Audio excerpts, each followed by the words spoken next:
Now, Rock Talk with Mitch Lafon. Welcome to this episode of Rock Talk with Mitch Lafon. We are going to get right into this one. We have got, of course, Alan Niven on the phone. Bonjour, Alain. How are you? Bonjour, comment ça va?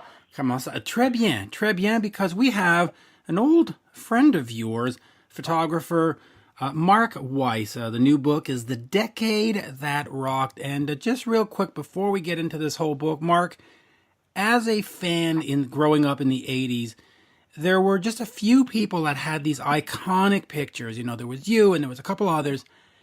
And just thank you for those, because you captured some of the memories that ended up on my bedroom wall and the living room wall, and just fantastic work. So thank you for that. Thanks for enjoying them. And, you know, if it wasn't for you guys buying those magazines, you know, I wouldn't have had a job.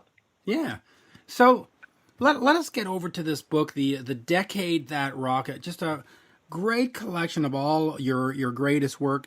Talk to me about getting it put together at first, and, you know, who came up with the idea and how did it sort of come about? Well, originally I signed my deal, believe it or not, it would have been 7 years in September with Insight Editions. And originally I just wanted to do a quick feel good book that would take like no effort. And it was going to be on just hair bands and like just easy to pull, like photos of the first time I shot them, or like during like 85, 86, when all the bands were like spiking their hair up with hairspray, like just grab those images and, you know, not a lot of words, not a lot of captions. So I worked on that for about a year and a half. And then I'm thinking to myself, do I really want my first book to be like that? You know, cause you know, back then, you know, I was the 80s guy. And then once I hit the 90s, everyone like pigeonholed me as like the hairband photographer, even though I shot harder bands and, you know, not just hairbands. So I didn't want it to be that. I wanted it to be about like my life, how I became a photographer, how I got my first camera, you know,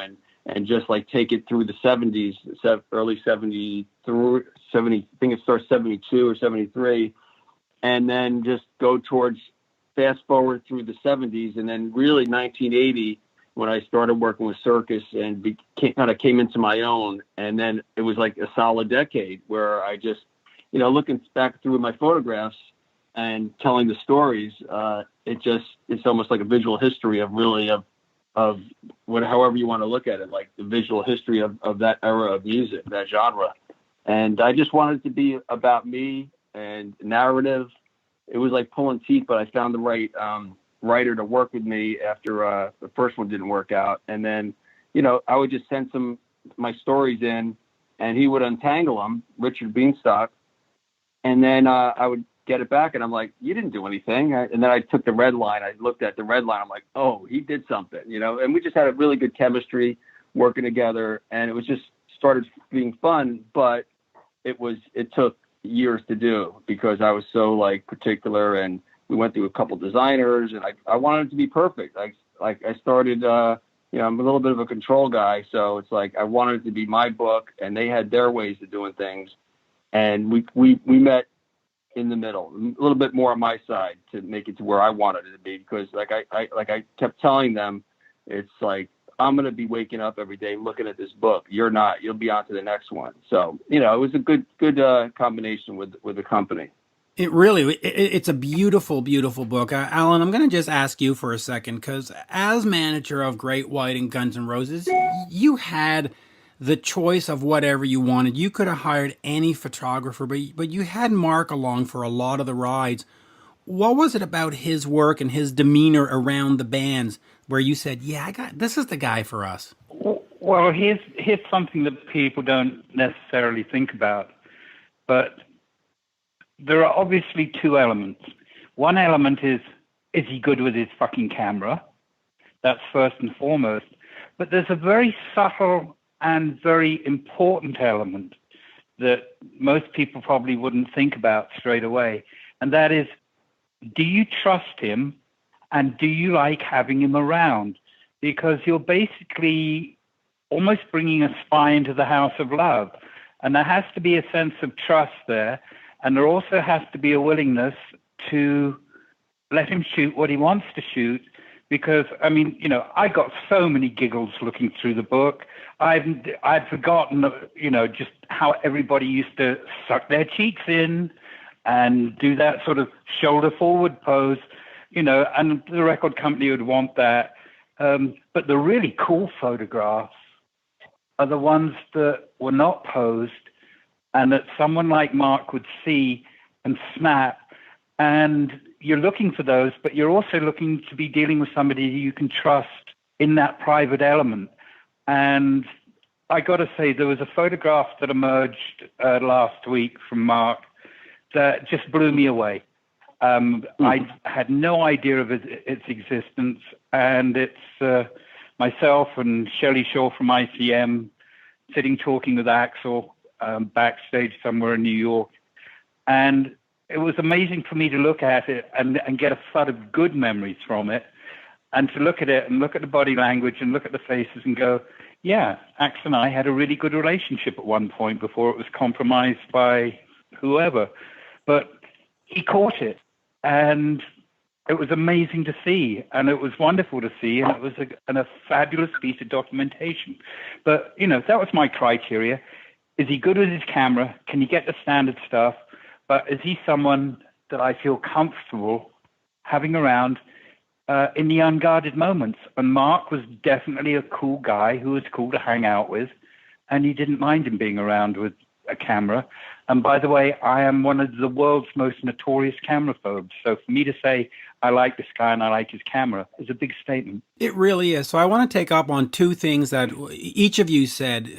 Mark, you said that by the time you got to the 90s, you were sort of like the 80s guy and the industry sort of shun you. And Alan, you said, if the guy's good with a camera, he's good with a camera. So how does a record company or a publicist in the 90s not look at him and go, yeah, okay, he took a picture of Bon Jovi, but fuck it, he's still good with his camera. Why do you think you were cast aside like some of the bands were, Mark? Because it makes no sense to me. You're a talented photographer. It doesn't matter if you're shooting birds, bees, raccoons, Sebastian Bach. If you're good with the camera, you're good with the camera. It makes no sense. Well, it wasn't really that. The thing is, like the magazines in the 80s were like teeny bop magazines that ended up pinups and, like David Cassidy's and things. When the eras changed, these bands like Alice in Chains and Soundgarden, which I shot, of course, it's a new relationship. I like the music. It's rock and roll, and it's got an edge. And, they just didn't seem interested, it was like pulling teeth, taking pictures with them. And, I try to loosen them up, kid around, and it was like a chore, and they just they didn't care, and then God forbid I should tell them that I did Stay Hungry or Slippery When Wet, to impress them, which I did try to loosen them up at some points, and said, letting them know a little bit of my history, and that didn't go well, like with a few of them, so I left that under the carpet. But even if I was, and the record companies, they always want to see a portfolio, and they have to show the portfolio to the artist. So if they're going to show someone like Alice in Chains and Soundgarden, Cinderella and Poison cover and Bon Jovi and whoever else, they're going to say, I don't want to use that guy. It just makes sense. But, they didn't. I tried to work with some of the magazines like Metal Hammer, and it would be like a one-time thing. It's like in the 80s, when I shot a band, I was their friends for life and still am. I'd say 98% that are still living, I'm still friends with, and they come to town, I hang out, whether they're playing or they're not. And it's something about that era that just, it wasn't a camera friendly decade after the 80s. Well, it's just strange to me because this is me, but if I'm Soundgarden or Alice in Chains or one of those bands and I go, wow, he did the iconic cover for Twisted Sister, he did the iconic cover for, Slippery When Wet, I'd go, I want this guy to make an iconic cover for me. I mean, that's how I would see it, not like, oh, he did Twisted. Like it's bizarre to me. Let me ask you about photography. Yeah, hold on there. You're presupposing something here, Mitch, and you're presupposing that there is a high bar of intelligence in the average record company. And I hate to burst that bubble if you're holding on to it, but there is not necessarily that fact there. I mean, another guy whose work I loved was a guy called Ed Culver, and I got Ed to shoot some things that people were going, "Why are you using Ed Culver? All he does is shoot punks somersaulting off stages." And I'm going, he's an artist with a camera, and Mark is an artist with a camera. And, I had another thing to work around too, because in hindsight and talking to one or two people, apparently Axel was a bit of a control freak, I'm told. And he had his pet photographer, Robert John, lovely guy. I really liked Robert, but he wasn't a Mark. He wasn't that good with a camera. And you want people like Mark around because they get those great live shots, but also they get those shots that tell a bit of a story and a bit of a history.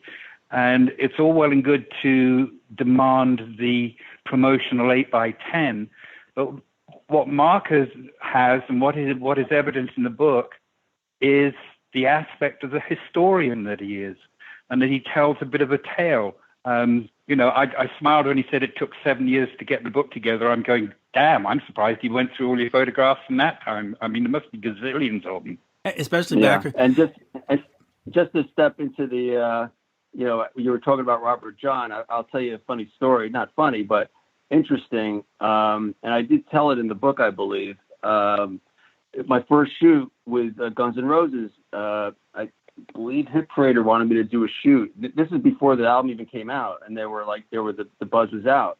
And Bryn Bridenthal, who's I shot with Motley Crue a few years back for over the years, and she's I went through her to set it up, and she kind of had a fight tooth and nail because she told me, she goes, they have their photographer, their friend. It's like they don't want to shoot with anyone else but him. And then Bryn told me she had to really say, look,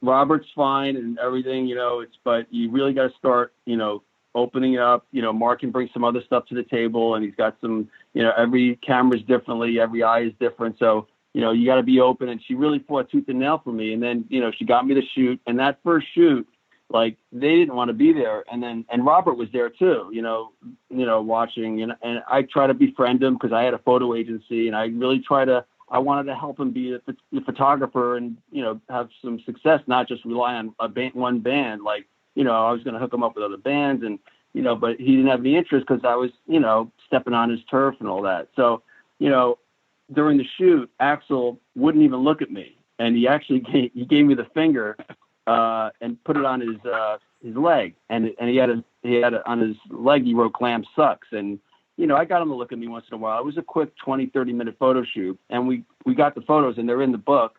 And then, just ironically enough, my last photo shoot with Guns N' Roses, As They Are, he gave me the finger. That's what made it on the cover. So it's kind of like a full circle. Anyway, that was my story. Mark, back in the day, I don't know if you were aware of this, but one of the things Axel used to do when he was obliged to let somebody rather than Robert John take pictures, the transparencies would obviously come through to, for him to go through and choose which ones that he would approve. He used to take a pin and stick it through the ones he didn't like. And, right. Trying to explain to him, dude, that's not cool. You don't do that to photographers. But, just a little indicator of the kind of mindset we had to work with back in the day. Yeah. Well, hey. He wasn't the only one that did that, but actually from that photo shoot, we developed this relationship because they kind of liked me. I wasn't, I give everyone their space, especially when they're like that. I want to earn their trust, and I want to be there the next time and the next time. And when they came to New York, when they did that run in CBGBs and all that, Bryn set up a photo shoot. They came up to my studio. Ezio was playing too. I had them in my studio, and Axel liked them. They were label mates. So I did a little shoot with them together, and, it was another quick shoot. No one wanted to be there. And then once we got the CBGBs, it was fun and games. I had them, everyone was in a good mood, and it was out of the, it was in their environment. And and I documented all that, and that's when we became kind of close. And then when I was out with Motley, they opened up, and the rest is history. We mentioned a couple of a couple of other photographers there. So I have this curiosity: was it sort of a brotherhood of photographers that would hang around, or was it a cutthroat business where if you saw, and I'm not going to start naming names, but you saw the other guy, you just went, "Oh, you're not getting this fucking shot from me. This is my like." How was it back then? Yeah, I'll name names because there's no, I feel like in every decade there was like 3 photographers that like really nailed it, like, did that genre.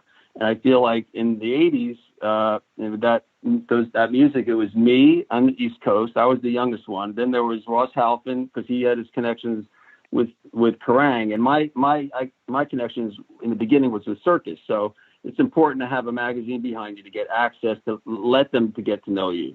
And then Niels Lozauer on the West Coast was, a little bit more established from Van Halen and whatnot. So everyone worked with us, but the managers never wanted us together. And we did, it's not like we didn't hate each other, but, whenever someone would do a video shoot or something special, an album cover, we all wanted it. So I fought the hardest, and I believe I kind of won on a lot of that stuff. I did a lot of album covers where that became kind of iconic in the decade, and specialty shoots. I was more of a concept guy, that I really wanted to create, where those guys are just more, good road photographers and, portrait guys. I always wanted it to like kind of have an Annie Leibovitz type of thing going, just with my rock and roll stuff, smoke and, the typical stuff. It's cliche, smoke and gels, that was my thing. But it was a sign of times. And, now we see each other and we're all cool. I saw Neil on a cruise and we're hanging out and telling stories. But, it was a good, to me, it kept us all on our toes. I don't know how they feel about it, but me being a very competitive person, wanting everything, I would, sometimes I remember I found out Van Halen was doing a video in LA, and I was in there, and Neil was shooting, and I knew he was, but I had a relationship with Van Halen too, but his was stronger, obviously, from the early days. And I really wanted to be at that shoot, or maybe it was just David Lee Roth solo. And, Neil was there doing all his thing and all that, but I just showed, I didn't get a no, and I didn't get a yes. So I was like, all right, they're there. I'm going to go there and, see if one of the guys in the band see me, and then I can start talking to them and then get in that way. So it didn't work. They cut me off at the pass, on that one, so that happens. So I'm a fighter, if you don't go, you don't know, is what I always say. You got to try it out. I'm not going to be like, I'm not going to say I'm not going to be pushy, but I don't like the word pushy, but I'm going to be as foregoing. Oh, come on, Mark, you're an East Coast guy.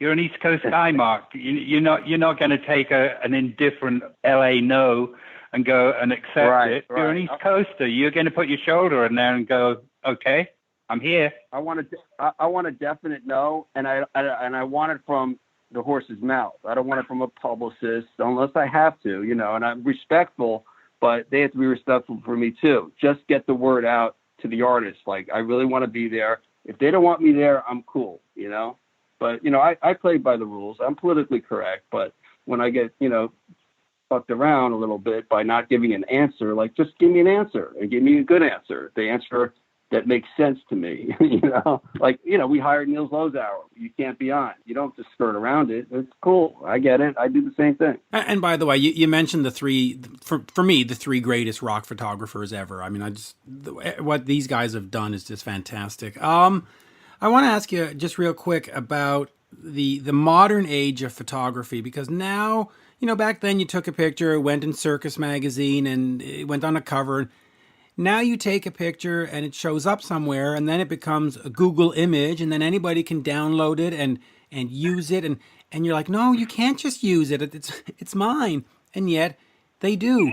How has that affected your business, and how do you protect what is rightfully yours? Well, it's actually a blessing in disguise, because unfortunately there's no magazines, and you want to show your pictures out for the fans, and it's cool for the fans to take them. And I always encourage them, to put them on their sites and everything. But if it's an online publication that's making money, advertising and whatnot, they're supposed to buy them, whether it's from an agency or the photographer. And it's not a lot of money either. They don't pay a lot of money for an image on a website. It could be $5-10 sometimes. It's ridiculous. So I don't really go that route. So they just feel it's easier to just take stuff there and throw it together. So they probably hire some kid or something to get images, and however they got them. And what happens is they put them up, and if it's a company it's a real company, then I have a copyright attorney basically sue them, and before I actually go to court, we make a settlement, and you make more money that way than getting in the magazine. So I call them ambulance chasers. So I put in my best work. I'm like, take them. If you use them, you're going to be in trouble. That's the one thing with the internet as being a content creator. Because I do my interviews and stuff, and then people take them and repost them, and you're like, could you give me a few bucks for it? There is another thing there, yeah, Mitch, in that if you go on, do a mass Google of images, you'll find there are certain images where there's a very large imprint of who owns the copyright across it. So you have to get in touch with that particular copyright holder to be able to use that image if you want to. I mean, you can protect yourself a little bit there. But the bottom line is, everybody's got a phone and everybody's got a camera. And lots of people own guitars. Doesn't mean to say they can write a song. Great photographers have not just an eye. It's watching them work. It's really interesting because there seems to be a moment where that decision to push the button is made, and it's almost got an energy through it. It's a moment of magic that person has with the camera in their hand when they choose to push that button. And there are some people who are really adept at it, and there are an awful lot of people who aren't. We have lost that art. You look back at those pictures that Ross took, that Neil took, that Mark took, and there really was an art to it. Now you look at concert photography that shows up in your local newspaper or even your dailies, and it really is just some guy that just said, "Hey, go take a couple of pictures with your phone and send them in," and it's just like, wow, there's a sort of lost mystique in that. Mark, just real quick, you've worked with obviously everybody in the business. The Motley Crues, the Ozzy Osbournes, the Metallicas, the Twisted Sisters. Was there anyone in particular where when you got the call, you just went, fuck yeah, I can't wait to be on that bus with them again? Was there one, or did they sort of all have a little special place in your life? No, it was everybody. See, with the bands, they'd go on this tour, whether it's with an opening band or as an opening band or their own tour.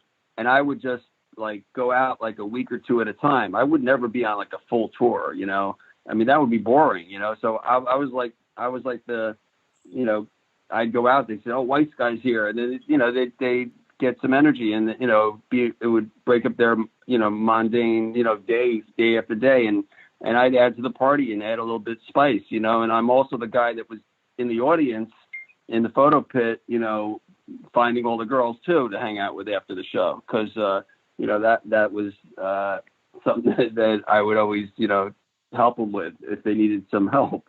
So, it was fun. Every band that I've worked with and I've toured with, I would go out with Dawkins, and then 3 weeks later I'm out with Rat, and then I'd see the same girls, so I would know the girls. I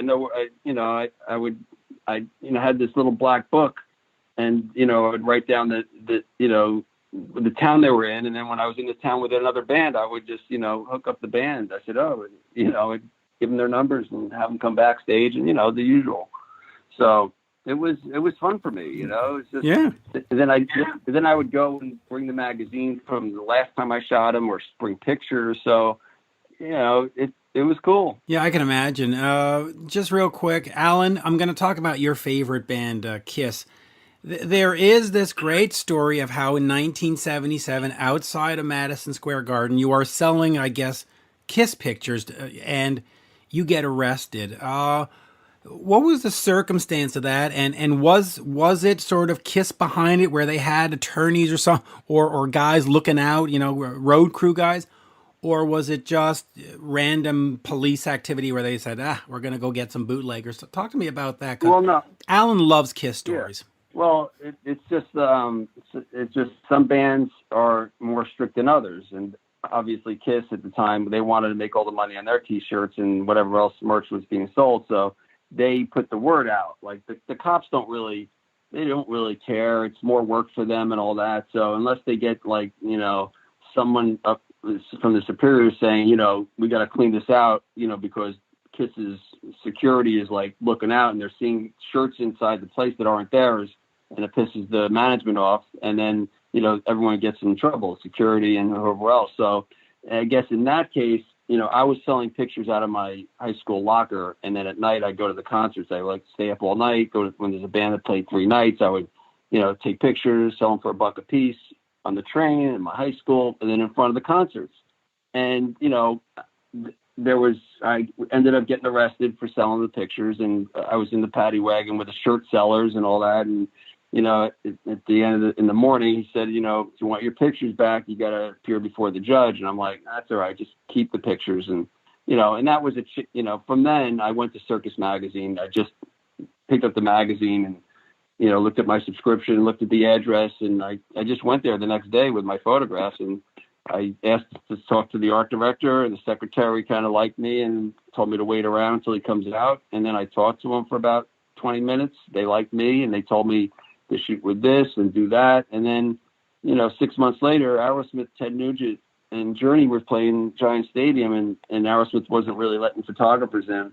So I stuck my camera in again and got some great shots and left them at the office. And 2 months later, it was the centerfold of Steven Tyler. Beatles were on the cover, 1978. And then from then on, they started running all my pictures of Aerosmith, Ted Nugent, Journey. And then I started my relationship. And then from then on, any door that opened, I would just, break it down opened it up as much as possible. And then I started meeting managers. Steven saw my photos in the magazines and liked them. And then I started working with Lieber Krebs, and they had AC/DC and Scorpions. And it just all snowballed like crazy. I love that. That's the guerrilla path of rock and roll, Mark. Power to you. I love that story. Yeah, wait. Did you like a Kiss story, Alan? Is that what I'm hearing? I knew I'd wear you down. No, Mitch, don't get carried away. What I'm liking here is a Mark Weiss story. Kiss are just whatever. That was a Mark Weiss story. Well, based around Kiss, yeah. But we're almost there. Mark, just real quick. You, of course, are credited with introducing Zakk Wylde to Ozzy Osbourne. What I want to know is, where did your relationship with Zakk start out? Was he just a local guy that you were shooting at the bars in the high schools and you became friends? Or did you hear people talking about him and go, okay, who's this guy? And how did that sort of come about? It's called fate. Like, you couldn't have wrote it in the movie. So the night before, I was with Ozzy and Sharon. I was doing a photo shoot, and then afterwards, she wanted to go check out a guitar player in Long Island. So I went with him with my friend Dave, and then Ozzy was like plastered, and he's like, "That's my guy. I want him." And he wasn't the guy, didn't have the look, nothing.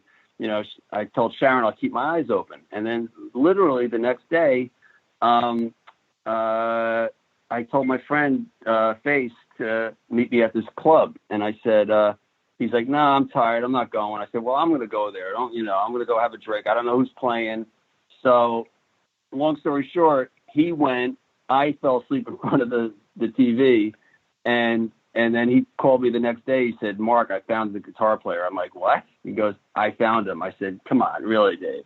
He's like, "No, really." He's like, I said, "Well, come to my studio, bring him. Ozzy's coming to look at my pictures. If you really think, well, what the hell?" So he brings Zakk to my studio. Zakk brings a tape. He made a tape. He brought his guitar and his amp, and we were kind of waiting for Ozzy to audition. And I haven't even heard him. I just trusted my friend Dave Feld, and he was there for hours and hours. And another long story short, midnight comes. Sharon keeps calling me every hour or two. we're going to be there. We're going to be there. And I told her, I said, I got this guitar player and he's really good. And meanwhile, I'm listening to him practice and he really was good and he looked cool as hell. I'm doing a photo shoot with him, keeping busy. And so at midnight, she goes, we ain't coming. We got to be in England tomorrow. Ozzy and Andre the Giant, they just drank each other under the table. They're both passed out. And then that was it. And then the next day I left a tape and a photo of Polaroid. And when they got to England, they said, bring him. And me and Zach went to LA a few weeks later. He didn't get it right away. And then I brought him back again. And then he got the gig, obviously. And then the rest is history. And fate, Yeah, and what a great history. Now, we're at the half-hour mark, so I'm just going to say this. What was it like for you to work with Alan Niven? And what kind of sort of relationship did you have with him? And what kind of access did he give you? And how thankful are you of Alan? Well, he let me do what I wanted to do because I guess he felt that the guys, he wanted what the guys wanted. He wanted to make sure that they were happy. And he saw that they didn't hate me, So he let me be there. And I'm sure, Alan, when I was taking that picture, I mean, you didn't know I was there, but if you did know I was there, you would probably tell me to get out. But so I knew where to go. And especially with Alan, because I know he didn't take on a lot of new people in the circle. So, we had a good relationship. I wasn't a real talkative guy back then. I was shy, and my camera kind of helped me get out of it. So Did the talking. It was kind of my security blanket, And your camera did the talking there, Mark. And what a terrible question to ask, Mitch. Poor guy, put him on the spot like that. What? But I'll come back to what I said before. That's what we do here. There were two things about Mark that I recognized. One was that he knew how to handle himself and would not, that was a real important thing around certain bands. And the other thing was he was capable of catching the picture that wasn't the standard cheek-sucking pose. He could catch the band. And he had that ability to take that photograph that spoke more than the standard poser picture. And that's the kind of person that you want to have around. Absolutely. And fortunately, and Alan let me be that person. You got to have that. He was in control. He could have said, "Mark, leave," but he trusted me. And then after that, I if someone is on my side, I do more for them. I go. I'm a pleaser, and I have nothing to gain to be obnoxious or loud like some of the other photographers out of the three. We all have our own style, and I'm not that guy, but that's who I am, and that's who they are. And for whatever reason, they like the three of us, Mitch, you would never ask Ross Halfon how he thought of me. That was definitely chalk and cheese, me and Ross. Or anybody. On the other hand, on the other hand, I knew him to be a professional, and he took a couple of amazing pictures over the years of the band. But Ross was not necessarily someone I'd be inviting back to the hotel, if you follow me. Whereas Mark, hey, let's go. Yeah. And by the way, Alan, I'll throw this at you. Rob Halford said of Mark and of the book that his pictures say as much as the music. Now, to me, that's one hell of a statement, because the music conveys emotion. It makes, and when you got the metal god saying that your pictures are just as important, that's pretty cool.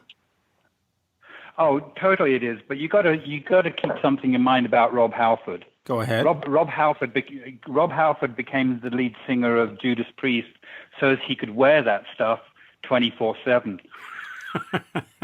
Well, true.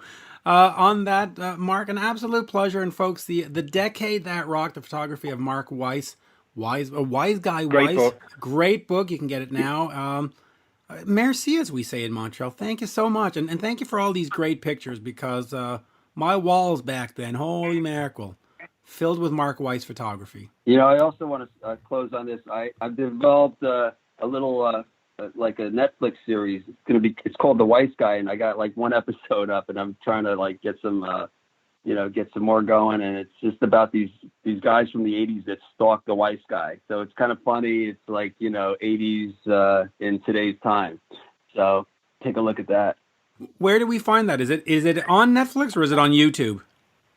It's on my YouTube channel. The Decade That Rocked has a whole bunch of things. So the trailer's up there, the episode's up. And once we can start working together, we're going to do some more. We're going to start doing some flashback scenes, like me when I was younger, and then them when they were younger, and how they used to bother me back then, kind of. So we're working that out. But there's always that flashback stuff is always good, especially when it's 80s. So just good fun stuff, something to do. By the way, just real quick before I let you go, on the Bon Jovi "Slippery When Wet," there were two covers. One, the infamous band cover. Did you shoot both covers, or did you only shoot the one with the water and the garbage bag? Well, there was actually 5 covers. And hey now. You'll see. Hey now. There's it was supposed to be called Wanted, Wanted Dead or Alive, where they dressed up like cowboys and all that. So that was the first one. Then we had some kid dressed up like John when he was little, so with a cowboy outfit. Again, the Wanted theme. And then when they went to Slippery When Wet, we did the car wash scene and the girl, and then they still wanted to do something suggestive, and the art director spent $2,000 on a bar of soap and put Slippery When Wet in it, and then just had her rubbing her hands. We hired this model for $1,000 for an hour, hand model, and I can believe it was such a joke, and that's the first time it's ever been seen, which is in the book.